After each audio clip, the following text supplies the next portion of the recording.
స్వాగతం మా అద్భుతమైన కథల ప్రపంచానికి. అమృత స్టోరీ బుక్. అనగనగా ఆనందపురం అనే గ్రామం. ఆ గ్రామంలో రమేష్, లక్ష్మి అనే ఇద్దరు అన్న చెల్లెళ్ళు ఉండేవారు. తల్లిదండ్రులు చిన్నతనంలో చనిపోవడం చేత అన్నయ్య కష్టపడి చెల్లిని చూసుకునేవాడు. ఒకరోజు వాళ్ళిద్దరూ ఇలా మాట్లాడుకుంటున్నారు.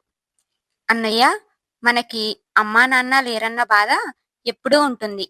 కానీ నువ్వు నన్ను చిన్నప్పటి నుండి కష్టపడి అమ్మా నాన్నలు లేని లోటు తెలియకుండా చూసుకున్నావు. ఇప్పుడు నీకు పెళ్ళయింది, వదినమ్మ ఇంటికి వచ్చింది. నా అదృష్టం, తను కూడా నన్ను చాలా బాగా చూసుకుంటుంది.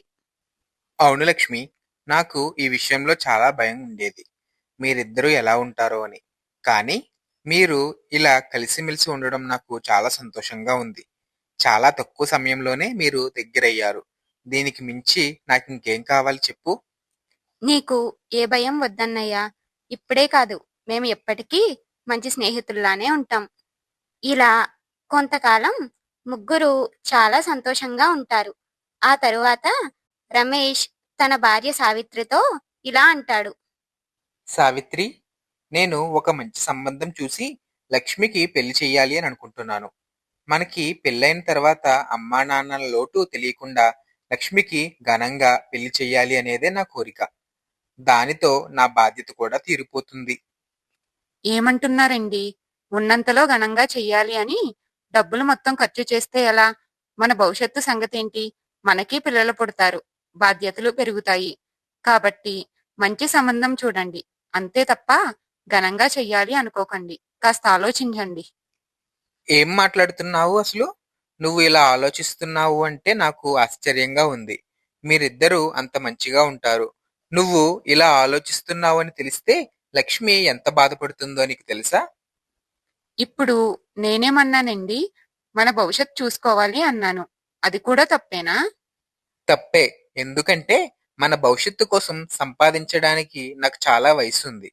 నేను కష్టపడగలను. నాకు ఆ నమ్మకం కూడా ఉంది. నీకు గాని పిల్లలకు గాని ఏ లోటు రాకుండా చూసుకునే బాధ్యత నాది. నువ్వు దాని గురించి ఏమీ ఆలోచించవద్దు.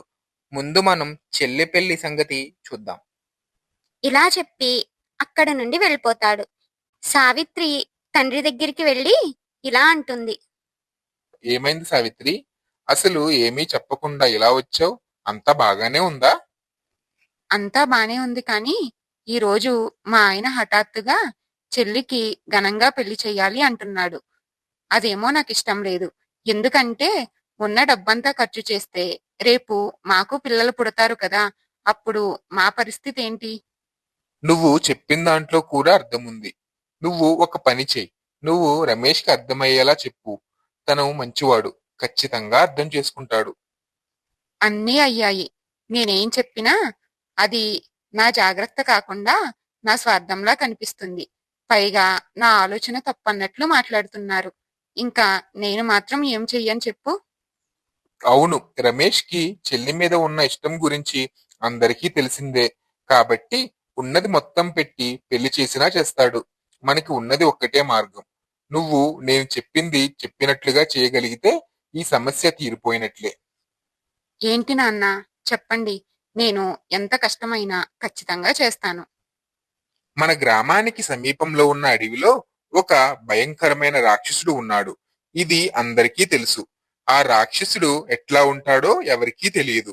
ఎందుకంటే ఇప్పటి వరకు అక్కడికి వెళ్ళిన ఎవ్వరూ తిరిగి రాలేదు అంటారు. అవును, మా చిన్నప్పుడు దాని గురించి చాలా భయపెట్టేవాళ్ళు. ఇప్పుడు దాని గురించి ఎందుకు చెప్తున్నావు నాన్న? నిజానికి అది ఒక వేరుకి కాపలాగా అక్కడ ఉంటుంది. నువ్వు ఏదో ఒకటి చెప్పి నీ ఆడపడుచుని అక్కడికి పంపించావు అనుకో, నీ సమస్య తీరినట్లే కదా. ఎంత మంచి ఉపాయం చెప్పావు నాన్న. నేను ఎలాగైనా పంపిస్తాను. ఇప్పటి నుండి అదే పనిలో ఉంటాను.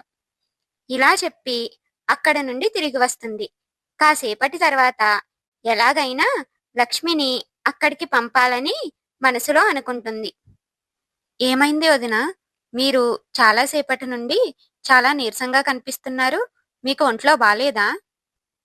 ఏం చెప్పమంటావమ్మా, నాకు చాలా నీరసంగా ఉంది. నాకు చిన్నప్పుడు కూడా ఇలాగే అయితే ఒకసారి మా గ్రామం దగ్గరలో ఉన్న అడవిలో నుంచి ఒక మూలిక తీసుకుని వస్తే తగ్గింది. కానీ ఇప్పుడు మీ అన్నయ్య కూడా లేరు తీసుకుని రావడానికి.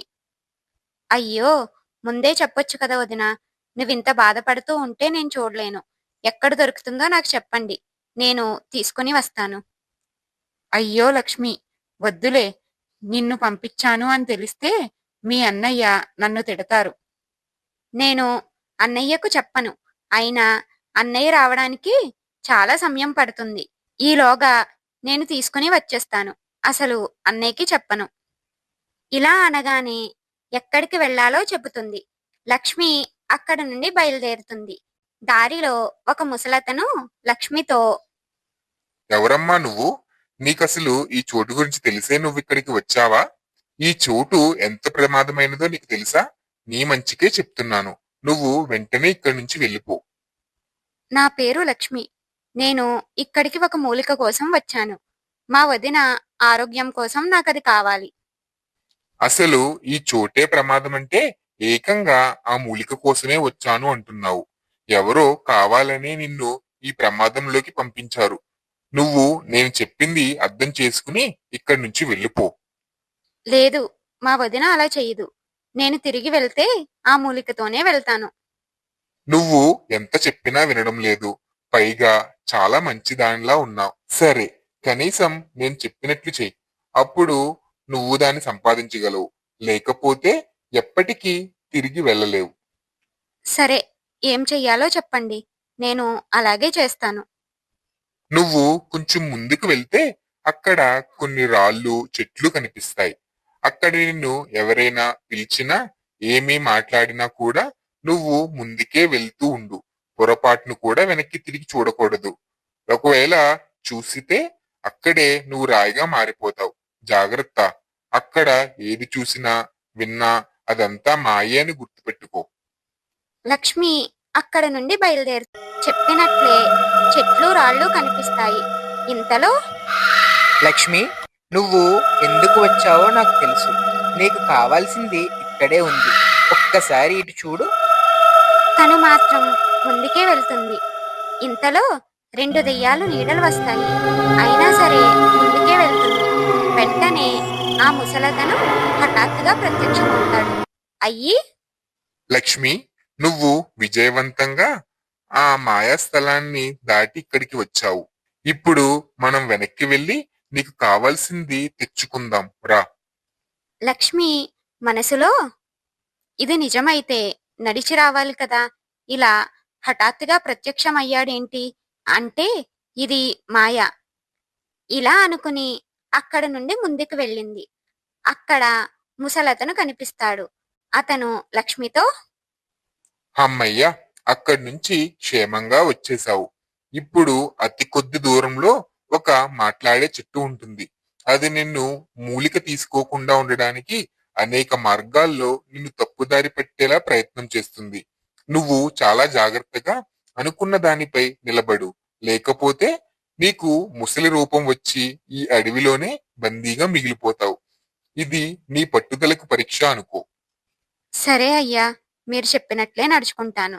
నాకు సాయం చేసినందుకు కృతజ్ఞతలు. మీరు ఇలా ఇక్కడెందుకున్నారో అర్థమైంది. నేను ఏమైనా చేయగలనా? నువ్వు అనుకున్నది సాధించు, వెళ్ళు. ఇలా చెప్పి అక్కడ నుండి లక్ష్మిని పంపిస్తాడు. లక్ష్మి చెట్టు దగ్గరికి వస్తుంది. అప్పుడు చెట్టు ఆమెతో, నువ్వు ఎందుకు వచ్చావో నాకు బాగా తెలుసు. మీ వదిన ఆరోగ్యం మంచిగా చేయడానికి అని. నేను నీకు ఒక జలం ఇస్తాను. అది కాస్త తాగితే ఏ అనారోగ్యం లేకుండా ఆయుష్ కూడా పెరుగుతుంది. చెప్పింది విని మూలిక గురించి వదిలే. నేను నీకు ఆ జలం ఇస్తాను. నేను మూలిక కోసం వచ్చాను. నాకు అదిస్తే చాలు. ఏ జలం నాకొద్దు. మీ వదిన నిన్ను కావాలనే ఈ ప్రమాదంలోకి పంపింది. నువ్వు ఎందుకు తన కోసం ఇంత కష్టపడాలి? నేను నీకు మంచిగా ఇల్లు, నువ్వు జీవితాంతం సుఖపడేంత డబ్బు, బంగారం ప్రసాదిస్తాను. నువ్వు అవి తీసుకుని సంతోషంగా ఉండొచ్చు. నాకు అవేమీ వద్దు. వాటి మీద నాకు ఆశ కూడా లేదు. నాకు మూలిక ప్రసాదించు చాలు. సరే, మూలిక ప్రసాదిస్తాను. ఇలా చెప్పి ఆ మూలికను ఇస్తుంది. అది తీసుకుని ఇంటికి బయలుదేరుతుంది. ఇంటికి వచ్చాక లక్ష్మిని చూసి సావిత్రి చాలా ఆశ్చర్యపోతుంది. వదిన, మీకోసం ఎంతో కష్టపడి నేను ఈ మూలికను తీసుకుని వచ్చాను, తీసుకోండి. ఇలా ఆ మూలిక సావిత్రి తీసుకున్న వెంటనే తను లేనిది ఉన్నట్లుగా నటించిన ఆ నీరసం వస్తుంది. తన తప్పు తెలుసుకున్న సావిత్రి, లక్ష్మి, నన్ను క్షమించు. లేని జబ్బు ఉన్నట్లు నటించి నిన్ను పంపించాను. నా దురాలోచన వల్ల నేను ఈ మూలికను తాకగానే నిజంగానే జబ్బు పడ్డాను. నీలాంటి మంచిదాన్ని కష్టపెట్టినందుకు నాకు ఈ శిక్ష పడింది. దయచేసి నన్ను క్షమించు. ఇదంతా పక్క నుండి విన్న రమేష్ అక్కడికి వచ్చి, మంచితనంతో పట్టుదలతో ఏమైనా ఎంత కష్టమైందైనా సాధించవచ్చు అని నా చెల్లి నిరూపించింది. ఇంకా నీలాంటి దురాలోచనలు చేసే వాళ్ళకి ఇలాంటి శిక్షే పడుతుంది. మీకు ఈ కథ ఎలా అనిపించిందో కామెంట్లో చెప్పండి. ఇలాంటి మరిన్ని మంచి కథలు ప్రతి శనివారం వస్తున్నాయి, మర్చిపోకండి. లైక్ అండ్ సబ్స్క్రైబ్ చేసి మీ ఫ్రెండ్స్ అండ్ ఫ్యామిలీతో షేర్ చేయండి. మళ్ళీ శనివారం కలుద్దాం మరో అమృత కథతో. థ్యాంక్